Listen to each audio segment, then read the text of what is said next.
Bonsoir, mesdames et messieurs. Bonsoir. Par essence, la culture bantou est une culture d'oralité. Dans mon village, à Onga, plus précisément dans le Haut-Tougoué, il y a au centre du village une case à palabres, communément appelée le banja. À l'intérieur de cette case et autour de cette case, on y trouve deux catégories de personnes. À l'intérieur, il y a des sages qui parlent aux sages qui écoutent. Et à l'extérieur, il y a des enfants qui parlent et tout le monde entend. Avant moi, vous les avez entendus. Après moi, vous continuerez de les entendre. Mais pour l'heure, écoutons.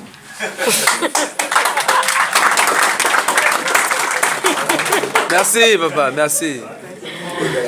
C'est l'histoire d'une jeune fille dès l'âge de 8 ans.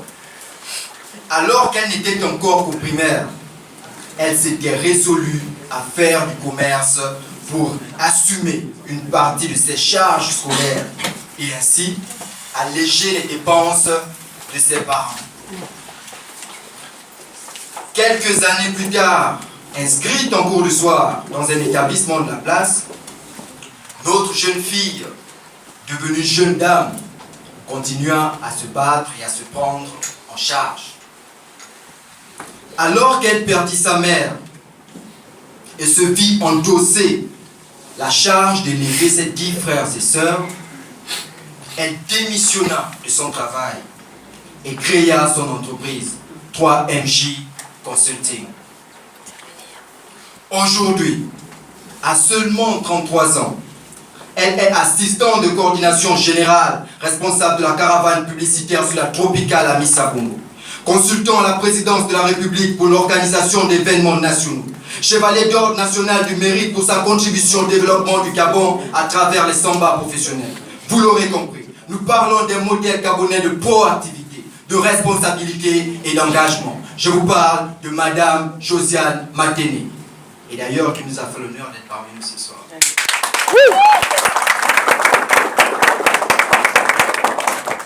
Merci pour l'entrée, papa. À côté d'elle, il y a Marc, un ami avec qui j'ai d'ailleurs eu à échanger ce matin. Marc est titulaire d'un Master 2 en archéologie, obtenu à l'université Omar Bongo. Pour ceux qui ne connaissent pas, c'est européen. Âgé de 35 ans, père de 4 enfants, Marc et sa petite famille continuent de vivre sous le toit de ses parents. Pour ses besoins, ceux de sa concubine et de leur progéniture, Marc doit compter sur une maigre allocation que lui reverse son père, un ancien policier à la retraite.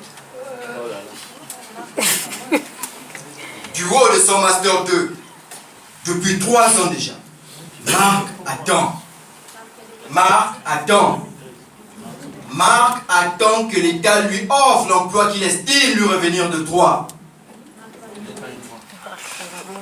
Contrairement à Josiane, Marc est l'exemple même d'un individu ayant une mentalité malade.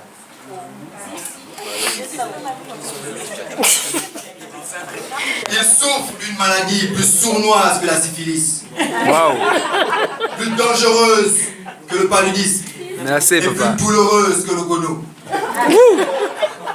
Marc souffre d'attentisme chronique. Mesdames et messieurs, dans les 6 minutes qui suivent, vous ferez un choix qui changera votre vie.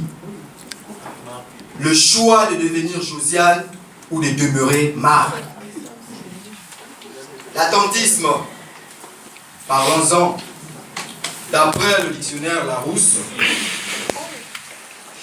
le grand, l'attentisme est une attitude individuelle qui consiste à refuser l'initiative et à se déterminer suivant les circonstances. L'attentisme est donc d'abord une attitude individuelle. En effet, c'est une position dans laquelle nous choisissons d'être. Dans notre société gabonaise, il est devenu comme une sorte de culture d'espérer que la famille, les amis, les voisins et le gouvernement décident pour nous. Jusqu'à 35 ans, nous sommes toujours des bébés choyés dans les maisons de nos parents. 5 ans après l'obtention de notre diplôme, nous attendons toujours de l'administration. Quelle malédiction. Ça doit changer. Nous nous moquons même de ceux-là qui osent entreprendre. Mais nous sommes incapables de nous imposer une discipline. Ensuite, l'attentisme est un refus de l'initiative. Or, refouler l'initiative, c'est refuser d'agir. Et refuser d'agir, c'est s'appauvrir, s'asservir. Que vaut l'homme dans ce monde sans l'action? Waouh. L'inaction, c'est lorsque nous promettons le mariage à notre compagne sans jamais le réaliser. C'est lorsque nous recherchons de l'emploi sans jamais sortir de notre maison. C'est lorsque nous voulons entreprendre sans prendre de risques. C'est lorsque, allongés sur notre lit, nous voulons devenir riches. Waouh. Enfin,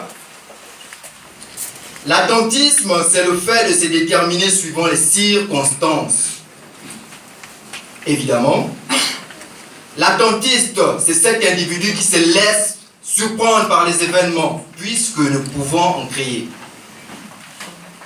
De façon globale, la plupart d'entre nous croupissent dans la galère, parce qu'ils espèrent toujours que l'État seul a le pouvoir de changer leur vie, plutôt que d'entreprendre. En définitive, oui, chers jeunes, nous pouvons être les docteurs de notre mentalité malade.